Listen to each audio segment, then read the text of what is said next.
नमा संस्कृताय। प्रिय विद्यार्थियों, आपका जो यूपी टीजीटी 2022 में वैकेंसी निकली थी उसका आपको हिंदी का सिलेबस बता रहे हैं। ये देखिए आपके पूरा वेबसाइट से लिया गया है, उत्तर प्रदेश माध्यमिक शिक्षा सेवा चयन बोर्ड। तो वहाँ से भी आप डाउनलोड कर सकते हैं। किस प्रकार से आपको इस सिलेबस को पढ़ना है, किस प्रकार से आपको तैयारी करना है, वो मैं आपको बता रहा हूँ। ठीक है, तो ध्यानपूर्वक समझ लीजिए, क्योंकि देखिए आपकी जनवरी में जो है परीक्षा वो निर्धारित की गई है। क्या क्या किस प्रकार से आपको पढ़ना है, हिंदी का सिलेबस है आपका। ठीक है, यूपी टीजीटी का।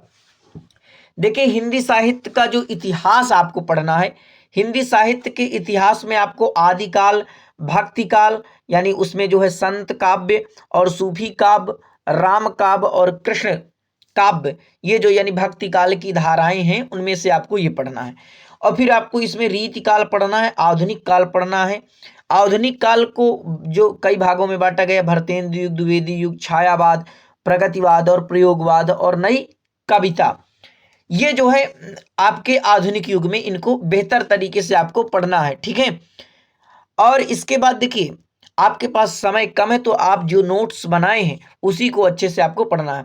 और फिर हिंदी गद्य साहित्य का विकास, ये आपका गद्य साहित्य, अभी हम जो बात कर रहे थे हिंदी साहित्य का इतिहास कर रहे थे, अब हम जो है गद्य साहित्य का जो है विकास, इसमें आपको निबंध, नाटक, उपन्यास, कहानी, यानी निबंध का कैसे जो है उद्भव हुआ, नाटक का कैसे उद्भव हुआ, और उपन्यास कहानी का। हिंदी गद्य की लघु विधाएं जैसे कि जीवनी क्या होती है, आत्मकथा, संस्मरण रेखा चित्र, यात्रा साहित्य और गद्य काव्य व्यंग्य, ये जो है आपको पढ़ना है। फिर आपको प्रमुख यानी हिंदी के रचनाकार एवं उनकी रचनाएं, ठीक है, रामचंद्र शुक्ल की, यदि हिंदी साहित्य का इतिहास रामचंद्र शुक्ल की आप बुक ले लिए होंगे तो आप बेहतर तरीके से आपका टीजीटी एग्जाम निकल जाएगा। उसको आपको इतिहास के लिए जरूर ले लेना। ठीक है, कोई गाइड लेने से अच्छा है कि आप मूल किताबों का अध्ययन करें। काव्य के भेद, रस के अवयव और उसके भेद पढ़ना है आपको। फिर छंद क्या है, यानी छंद आपको पढ़ना है। और टॉपिक याद कर लीजिए, आपको पढ़ना है रस, और रस के बाद आपको पढ़ना है छंद। ये सभी परीक्षाओं पर लगे होते हैं। और फिर आपको पढ़ना है अलंकार। अब देखिए अच्छे से आप अलंकार को पढ़ लीजिए, जो नोट्स बना लीजिए, छंद को और रस को। ठीक है, फिर इसमें शब्दालंकार। अब अलंकार में आपको ध्यान रखना है कि अलंकार में आपको पढ़ना क्या, कौन कौन से अलंकार है। शब्दालंकार को अच्छे से पढ़ना, अर्थालंकार को अच्छे से पढ़ना। फिर आपको काव्य के गुण क्या होती हैं, ठीक है, और काव्य का दोष क्या होता है। हिंदी की बोलियां पढ़ना है आपको। देखो हिंदी की बोलियां पढ़ना है, और विभाषाएं पढ़ना है, और हिंदी की शब्द संपदा, और हिंदी की ध्वनियां, देवनागरी लिपि का नामकरण किस प्रकार से हुआ, विकास किस प्रकार से हुआ, इसकी विशेषताएं आदि आपको पढ़ना है। ठीक है, त्रुटियां सुधार के प्रयत्न क्या है, ये भी आपको पढ़ना है।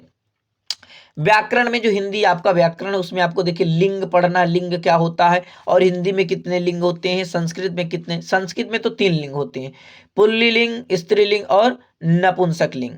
ठीक है, लेकिन हिंदी में आपके 2 ही लिंग होते हैं। वचन पढ़ना है, कारक पढ़ना है। ठीक है, और